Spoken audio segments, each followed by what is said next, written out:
everybody, welcome back to We Are Not Dead Yet, episode 15, and we aren't. We're joined this week by one Nick Richardson, fellow MMPer, and he's from the UK, so please don't hold that against him. We are, we, He's dual citizen. we're gonna go off the reservation in a sense and talk all things non-ASL right now, kind of get an idea of where we're at with some other stuff, because I know we aren't just ASL only, and our listeners have made it clear that there are a lot of non-ASLers listening to us. So without further ado, I'm your host, Curt Schilling. He is your ASL Hall of Famer co-host, Brian Youse, and Nick. Hey, Nick, how you doing, buddy? Doing fantastic. How about yourself? I'm good, man. Great Thanksgiving. Good Thanksgiving. No complaints. Quiet, which is how I like it. It's not one of my holidays, but it's my wife's. So it makes certain we have a good time. We have a good meal, but nice and quiet. No complaints. You guys have a good Thanksgiving? Come to realize that grandkids change everything. A holiday, we sat around and stared at my grandkids for 4 hours, and it was highly entertaining, which I never thought I'd say. But how about you, B? It was fine. I had a good Thanksgiving. Good food. Tried a few new things. Luann found a great new green bean recipe, which everybody loved. Nope. Delicious. Nope, that's not true. I have a picture I'll be sending to you. I'll send it to Garrick too. He can throw it up on the screen of the greens that I made. Collard greens, fantastic. All delicious, delicious stuff. Those words have never been combined in a sentence before this show, but okay. However, with no grandchildren to stare at, I had to look at my mother for 4 hours, which is fine. She's doing well too, and we'll see her again at Christmas, which I guess is a holiday that Nick can partake of. Yes, that I do. So the intent of today was to give out updates to what's going on with games. Unfortunately, being a holiday weekend, some of the, I'd wanted a bunch of the MMP people to be on giving each series we were an trying update. Yeah, Brian, I saw you had hit out. We hit a bunch of the Gamer Honcho guys trying to get some updates there. We kind of did not happen. It'll come to fruition at some point soon, and we'll get that show out there. But this one, we've got a lot of really cool stuff, and Nick has been kind of our procurer of other stuff, and I've been kind of fascinated is probably the right word with some of the stuff he's brought back. He's gone to Japan. He kind of hunts in these back alley game stores all over the world, and he's got a lot of really cool projects that are potentially in the queue or actually are in the queue for MMP. So I'm gonna hand it over to Nick and catch us up on what's going on in your world, Nick. Yeah, so thank you guys. Last time you had me, I talked a little bit about the next game I hope to be putting out, which is On to Berlin, which was the card-driven game that was published in Game Journal magazine. I think it was Rise and Fall of the Third Reich or something like that was the Game Journal title. But it's all of the East Front, North Africa in a 4 or 5 hour, maybe 6 if you play it slowly, game where the players pick their strategy by how they select their hand of cards. And so it's not a game where you get random cards, but you go through your hand, decide what card you want, and then based on how much area you control, how many resources you have, your hand gets bigger and bigger and bigger. The game starts with Germany expanding and deciding, do they want to go into Russia? Do they want to go into France? Do they want to try and do both? Don't go east. It's a bad there's a lot of oil there that you can pick up, a lot of resources. And if you want to invade England, that's kind of what you need. Hey, Nick, before you get into details, let me ask you something. Yeah. You're a guy who has a very diversified portfolio. You like to play a lot of different stuff, all different genres. You're kind of in your element at WBC because of the amalgam of games that are there. Yeah. I'm wondering, clearly with what I've seen you bring to the table for us, there's a Euro influence on war games that I'm not sure. It can't be bad because it's growing the hobby. But I'm wondering are we on the tip of the iceberg, or are we knee deep in this phase of the Euro inflection or the Euro impact on board counter pushing cardboard war games? I think that's a really good question, and you could have asked me this an hour ago, so I could think about a really intelligent answer. So I'm going to wing this. We don't work that way. Yeah, clearly, that's the MMP way. Yeah, Brian will tell you, I view games as games. I don't view them as strict simulations. Right. So when I'm testing a game, I'm like, okay, does it play well? Is it fun? Brian might play it and say, well, I couldn't recreate the invasion of Midway in this specific theater game. I'm like, what do I care? Was the game fun? Did I enjoy it? So I think that's probably more of an aspect in games I look at. I'm like, is the game fun? Did I have to make some really tough choices? Is it historically accurate? That's probably one of the lower questions I ask for these styles of games I'm looking at for the IGS Right. line, which are these more And that would be Euro heresy to components. some people, right? Yeah, I mean, especially ASL players. absolutely. You know, And it's even the gamers line. you said 3 words though, Nick, that really kind of hit me, and I think it's one that we tend to fall away from asking probably more than we should. Is it fun? Yeah. The ultimate, because I don't care how good a simulation you have or can make. If the guys don't enjoy sitting, or the guys and gals don't enjoy sitting across from each other, you don't play it again, and it goes by the wayside. And as we saw at WBC, when you have a game that's fun, you're talking about millions of players instead of hundreds, if not thousands. Yeah. So that for me is one of the big things I look for. I will say that I would say the Japanese games we've been looking at, they're less Euro, that style of game Right. with the wooden block stuff. What we found is the Japanese games not only have some clever mechanics, but they strip the game down to its essence. So, look at the first Storm Over game we worked on, Storm Over Stalingrad. That took a prior system and just reduced it to its absolute core, then reduced it some more, and then they took all the chrome that was in the game and moved it onto the cards. What did that do? That turns a 32-page rulebook into an 8-page rulebook. And suddenly you're not flicking through rules, looking at things. All the chrome is on the card. You can read the cards like, this is what this does. These are all the rules right here. They're in my hand. I'm not looking through a rulebook. So what I find is they take a game, again, this is really the Japanese games I've looked at, and they strip it down to what is the absolute core essence of the game and create that simplify is the wrong word, but they capture the essence of the game and make it incredibly playable. I think there's a recognition from Japanese designers of the shortened attention span of human beings just in and of itself, in the sense that, good. I've always been of the impression that Japanese, what we call Japanese games, I'm doing air quotes, you can't see, are one map, playable in an evening games due to space restrictions of the average person. I don't ever hear of people in Japan setting up campaign for North Africa, or, OCS butting 3 games together and having 9 maps or anything like that. I'm sure it happens on occasion, but they seem much more focused on getting a quick playable game that's dipping their toe into the history. Sometimes it seems like it's slated a little bit more towards the Axis side, but, that's just the games that we've played so far. I don't know if that's true, but that's always been my belief. And that's kind of what we're looking for now, is playable in an evening, fun games that dip their toe in the history. One of the things that I think, Brian, that and Nick can jump in if I'm wrong, but I noticed from a hobby aspect, Japanese modelers are absolutely invested in historical accuracy, and their rivet counters, and this is what modelers will call them.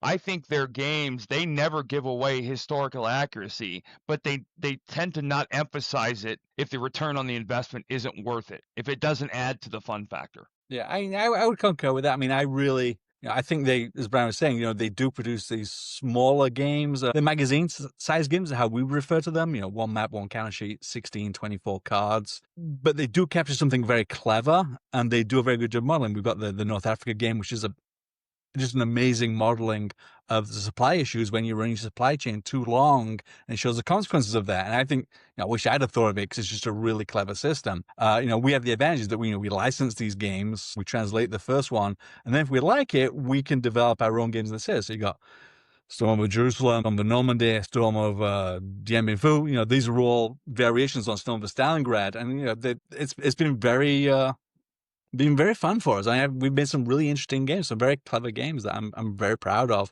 To bring the topic back to what we're talking about with the production, a lot of these games we've been making, they've ended up in magazines. And I talked about this last time. I mean, Brian hears me complain about this all the time.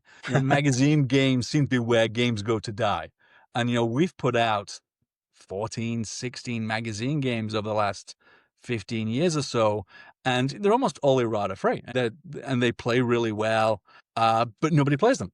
And I think it's this perception that a magazine game is a lesser game. And so absolutely. what we're doing is we're taking these Japanese magazine games and we're producing them with Euro quality components. And by that, I mean, I'm talking about the counters, the maps, and we're at the point right now where we're making final decisions. What card stock are we using for the counters? And they've come back with different options, and we've gone for the top option we can, the luxury option, because the prices are reasonable.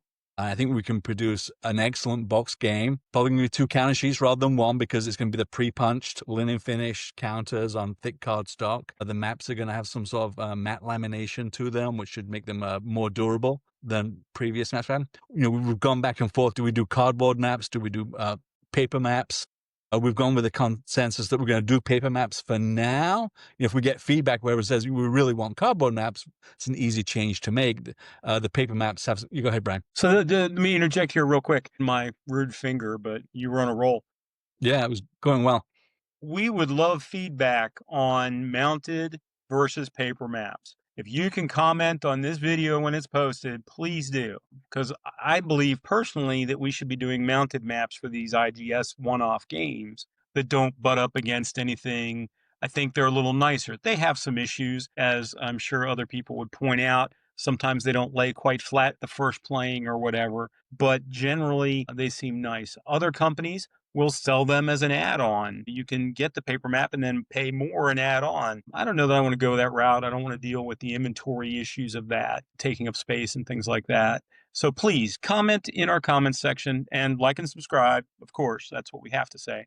But please comment. Paper map, mounted map for a one-off game that's not butting up against anything else or is only going to be used for this game. I would appreciate that. Curt would appreciate it. All of MMP would appreciate it if we can get some feedback on this. Sorry to interrupt. Please go. No, and that's where we're at in the decision-making process. The components are done. The counters are laid out. The cards are laid out. The map's laid out. The box is all set. And now we're just going back and forth with the manufacturers to find out, what components do we want. And this for us is now less of a price-conscious decision where it's like, it's cheap as we can do, so we bring a product to market for $40, $45, $50, because that's, really the price point we want to hit for a box game. And it's like, now it opens up a world of, can we do Euro-style counters? Can we add wooden cubes? The game Onto Berlin, it didn't originally have wooden cubes in the Japanese version, because it's a magazine game, but in playing it, it's kind of helpful to know if a country is neutral or not. Is Greece neutral at this point? Is Turkey neutral? And we decided adding gray or white wooden cubes that can be put on the map just quickly help players see, which nations are neutral and which nations are at war, which are the 2 states they can exist in. So we're adding these higher quality components without making the price any higher. And it's, it helps that we've made a decision to go to overseas manufacturing. And now it's just a question of figuring out exactly, what weight paper we're using. I think we settled on 100. Last time we got quotes, it was the 190 GSM paper for the maps, which is a nice heavyweight paper. It should be durable. It's plastic laminated, matte plastic laminated on one side. So that should make it a little bit waterproof. I'm hoping it needs to actually see what the components feel like to the touch and evaluate them fully. But that's the final stage we're at right now. So the game is fully designed, fully translated, good to go. And it's just a question of what components do we want and what's going to be best for the customer. Because I want the IGS line to be a luxury line of small games from overseas that we're bringing to the US. A little bit of development work, real minimal, just, how can we make it better? Because, the Japanese magazine games are constrained by the fact they're in a magazine. We break that constraint by going to a box. What additions can we make to make it just that little bit better? A lot better. And so it's going to be, I'm really looking for luxury products, particularly the counters, the player aid charts. We added 2 player aid charts to the game. We could have made them downloads for people to download and print themselves, but we want this to be a product where people get everything. And this has always been something MMP's talked about with me, where it's like, we could hold this component back and make it an expansion and sell it again later to get more revenue. But that's never been MMP's model. It's always been ship the most complete product we can. You get everything you want. We don't put volume 1 and volume 2 on pre-order together. You get the game. We're not selling you additional volumes down the road. It's just not how we work. Yeah, that's our motto. Why make money when we can do it correct? Yeah, and so the IGS line is, for me, it's going to be, bringing these games to a Western market, an English language market, with the best quality components they deserve. Because magazine games won't have this level of components. The counters should be really thick. They should be linen finished. We've gone for the top option that the manufacturer can make. There's like 3 or 4 tiers we could have gone for. We went for the number 1 tier. The maps were at the top tier for paper maps right now in the most recent quotes. If people really say cardstock, we'll do the top tier cardstock map. What's going to make best for the consumer? We don't want to put cheap-looking games out, cheap-feeling games out, because So- the people who designed this put a lot of effort into this, and we've put a lot of effort to bring it to the Western market. I want it to reflect that. So the current plan is to send this game off to get produced and put it on pre-order at the same time. We don't have a target pre-order for this. It's an opportunity to pick up the game early. And it's an opportunity when the game comes out for us to bill and make some money early in the process. The reason being, when we print overseas, we front all the money to produce this game. And, obviously that's an issue to some degree. But doing a one-off game like an IGS game, it's less of a concern because it's not a huge, like, printing 5 ASL things at once cost. But that's the plan. After Storm, whatever we're calling it, it's not Storm Onto over Berlin. Berlin. Is it Storm over Berlin? Onto Berlin. On to Berlin. I knew it wasn't Storm over because Yeah. we get heckled for having so many Storm over games. On to Berlin. After that, if you had to guess, what's next? I mean, there's 2 or 3 I thought we had lined up. I got like 4 or 5 in the pipeline in various states. So in order of most complete, and probably the order I would put them out in, next up is going to be the Market Garden solo game, which had the Japanese title of Monty's Melancholy. We might be changing that. I kind of like it because that game's we've translated it. It's just we've laid the counter sheets out. It's like 2.5 counter sheets. We've gone for larger counters on that one. I think we went with 3/4-inch counters. We had Nico draw all the vehicles, all the different infantry. So you got German naval infantry. The Kriegsmarine is in there. He drew the little blue uniforms on them.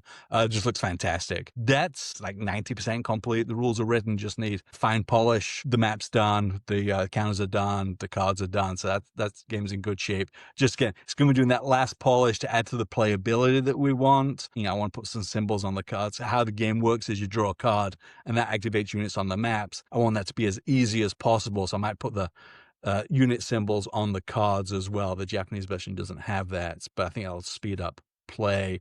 Maybe even got slightly larger cards. We're doing poker size, which is the 2.5 by 3.5, so they're a little bit larger, I think, than the Japanese ones. Might be in bridge size. So there's that one next. After that, things get murkier. We have 2 choices as far as concerns. There's going to be Onto Tokyo, which is a Pacific War game that matches the rules of Onto Berlin. We have the rights to that. That game needs a little bit more work. It's 6 months down the road, so there's plenty of time for that. It's a game we've been looking at for a while. We've got a rules translation on it. We've played it a bunch. It's one of the ones we've argued about the historicity of it. Is it a historical game? I think it's a fun game. It may not be completely historical. That one's an interesting one because it comes with 3 or 4 scenarios in it, maybe even 5 scenarios with a complete campaign game. So you can play sections of the Pacific War or the entire thing. So that's a nice game. Almost the exact same rules as Onto Berlin.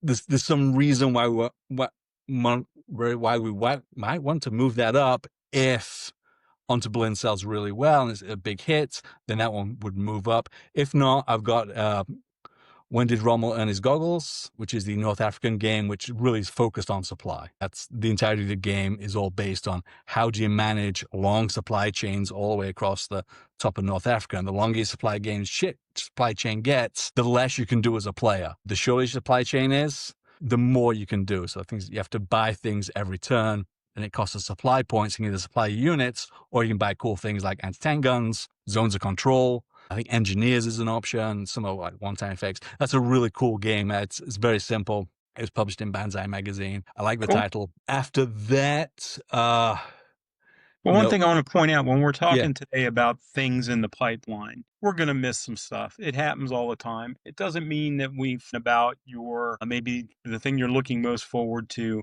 It might be less of an issue with IGS because we haven't been real public with the pipeline for IGS.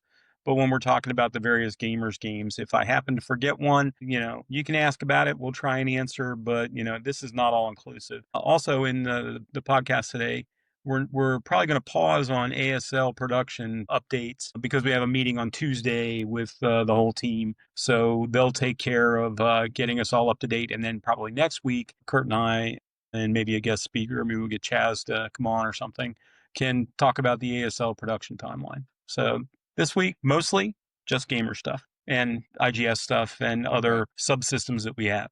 Yeah. Sorry to interrupt. No problem. Oh, yeah, Monty's Melancholy. So Monty's Melancholy, then it's a choice between the Rommel getting his goggles or Onto Tokyo. Again, either of that. Then after that, I've got a game I just received. It's a hypothetical Chinese invasion of Taiwan with the US getting involved. It was published in like 2018, and the description of the game in Japanese is, hypothetically, Donald Trump gets reelected president and China thinks he won't intervene. Turns out they made a mistake. The cover's fantastic for the magazine. Do you have it in hand? Let me go get it. Give me a second. Okay. Yeah. That'll give us a chance to talk. That's fine. This cover cracks me up. I'm sorry. Yeah. And it's very, very similar to all the game journal covers. It's got cartoonish is the wrong term probably, but it's got, very Almost like an animated anime. look. Yeah, exactly. And many of the IGS games that we get are from Game Journal. See, I love how they're arm wrestling.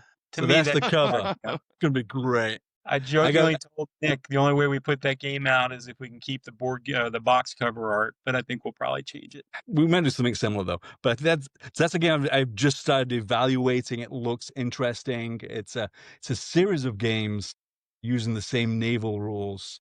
So I got to take a look at it. There's a translation online. Scott Muldoon translated it for Game Journal. All right, hang on, Nick. Sorry. That's enough. Cool cover though. God.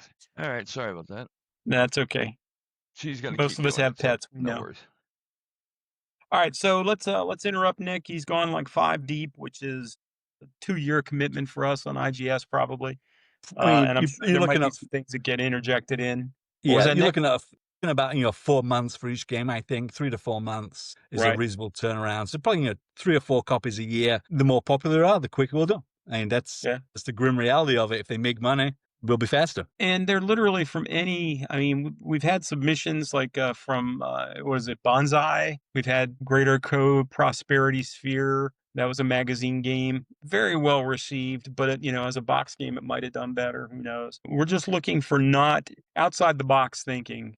And we've been doing this for a long, long time with IGS games, probably since, I don't even know, the mid 2000s, 2005, maybe earlier than that. 2004. I think Victory Lost is the first one. That's probably about 2004, 2005. Victory Lost, a great game. We've reprinted it multiple times. Just a fantastic game, and spawned other games in that series. I mean, it was really a good game. Let's break real quick while we have Nick on the horn, and do the trivia question. Trivia question was won this week. We had 36 submissions. Thanks, guys. We always appreciate when you all answer the trivia question. The winner this week gets a copy of Rotterdam, the ASL Hazel, when it comes out. Let me make a note of that to myself so I don't forget, which happens all the time at my age. And the winner is Fernando Lopez. Fernando, I'm going to be contacting you by email. Get your address. We'll put you on the comp list. When Rotterdam comes out, you get a free copy. Don't even have to worry about pre-ordering it. So there you go. This week, we thought we'd do something different and ask our guest, Nick, to ask the trivia question. Well, Nick, it's all you. The trivia question. No one told me about this, so I'm going to come up with a quick trivia question. Folks may or may not know, but the first game I think I designed for MMP was No Question of Surrender, which was the French Foreign Legion fighting in North Africa at Bir Hakeim. So the trivia question was, who was the name of Colonel Koenig's driver who led the evacuation out of Bir Hakeim? Good luck on that one. I bet we don't have 36 submissions, but it's, if you know North African World War II history, it's a somewhat famous person who received significant commendations for what they did. Outstanding. So that's the kind of trivia question I like. Tied into an MMP game and unusual enough that you're going to have to look it up or work for it. Buy a copy of No Question of Surrender. You'll probably find the answer in there. Or you could do that. That would be awesome too. Do we still sell royalties that way? It might be out of print. I'm not sure. Pretty close to it. All right. Well, thank you very much, Nick. I know we appreciate the updates. Yep. I look forward to Winter Offensive, where we get to play some of these games. You got it. It's always a good time. We don't always play just ASL at Winter Offensive. We play lots of different games, and we'll be going over some of these if you want to swing by in the end of January and check them out. We would appreciate it. Yep. All right. Awesome. Thank you, guys. Have a good night, night. Nick. Enjoy the rest of your weekend. All right, buddy. All right. So moving on, I asked Carl, who unfortunately had a family obligation. That's a problem with doing this on a holiday weekend. But Carl did send me an update for the various series of Gamers games. So I'm going to run through those real quick for you. This is a nice episode. We're not hearing Curt talk too much. No, I'm letting Let's it start go. with Battalion Combat Series. Battalion Combat Series, just that. Several battalions fighting several battalions. Not quite tactical, not quite operational, somewhere in between. The next up for the Battalion Combat Series is The Breaking Point. Battle for France, May 1940. This is going to be 2 maps, covers the Belgian plains from, I'll butcher these, I'm sure, Hanut to Gembloux. That must be Gembloux. wrong. What's that, Curt? Gembloux Gap. Gembloux to Sedan and Stone. Gemblous. Yep. Yep. I'm not French. I don't know what OUX means, but that's okay. Ooh, like roux. So is it Gembloux? I don't know. French person, come on, correct me. Somebody in the comments. It goes from there to Sedan and Stone, which is interesting because literally 2 weeks ago, I got totally hooked on Stone and have been looking into making a ASL Hazel on that battle. Done quite a bit of research already. I got some amazing photos from the archives and am piecing together a map and stuff. We'll see if it goes anywhere for ASL. Meanwhile, it's definitely going to come out for Battalion Combat Series because that's next up on the list. Line of Battle. We have a Line of Battle game at the printers right now. It's being printed. I expect to see it sometime. If I had to guess, I would say February, March. Depends on shipping, of course. Next up for Line of Battle is going to be Inferno in the Bluegrass, the Battle of Perryville, October 1862. Designer is Nick Rosser or Roser. I apologize for mispronouncing it. I swear I'm going to just look for designers named Smith and Allen from now on. But all right, Nick, we do appreciate the design for sure. This is going to be 2 maps covering the pivotal battle. How come we don't have games on meaningless battles that don't do anything? They're always pivotal battles. Ends Bragg's Heartland campaign into Kentucky. I guess that's the bluegrass in the title. Ironically, the GCACW game that's coming out in I think has bluegrass in the title for it as well. And I did check, just to swing to GCACW real quick, Chris Withers and Joe Balkowski both are agreeable to come on to the podcast. So that's going to be happening hopefully in the next week or 2 or 3 to talk all about GCACW. I did ask Charlie Kibler to come on and talk about the beautiful maps in that game system. And in his folksy manner, Charlie said that people didn't want to hear him talk about making maps. Just talk to Joe. I was stunned by that. I thought Charlie liked to talk about his maps, but maybe he's shy. We'll keep working on that. Back to Line of Battle. Inferno in the Bluegrass. 2 maps covering a pivotal battle ending Bragg's Heartland campaign in Kentucky. There's going to be effects like Acoustic Shadow and Independent Command. If you play Line of Battle, I guess you know what those mean. I unfortunately am not a Civil War gamer, so I don't think Curt does Civil War games either. And come to think of it, Not much, no. But I do enjoy it for a good game. they're absolutely visually interesting. I mean, you see Yeah. the lines and the units moving as you would expect Yep. them to move. But to me, Civil War always broke down into almost Napoleonics, where, Right. it's, can you break a guy's morale by just volleying into the line a couple times and then charge? It seemed less interesting. I'm a World War II tactical guy, and that's the hill I'll die on. Standard Combat Series, Lee Forrester. I can't remember Lee's last name. I apologize. And I thought I had it written down here, but I don't. Lee is working on Drive on Kharkov, January to March 1943. That would be the 3rd Battle of Kharkov. I happen to know about this a little bit because Curt and I have been playtesting the Battle of Kharkov ASL Hazel for probably 2 months now. It's pretty cool. SS fighting NKVD Russians in the factories. But this isn't about ASL. This is more of a standard combat series game, so you're going to get an operational level type thing, trying to reflect and show the backhand blow of Manstein, which made this battle famous. So let me see here. 2 maps, starting from the Soviet Gallop and Star operations to Manstein's backhand blow. What they're currently working on in the design is ensuring that it has the right pacing in the game so that you get the back and forth.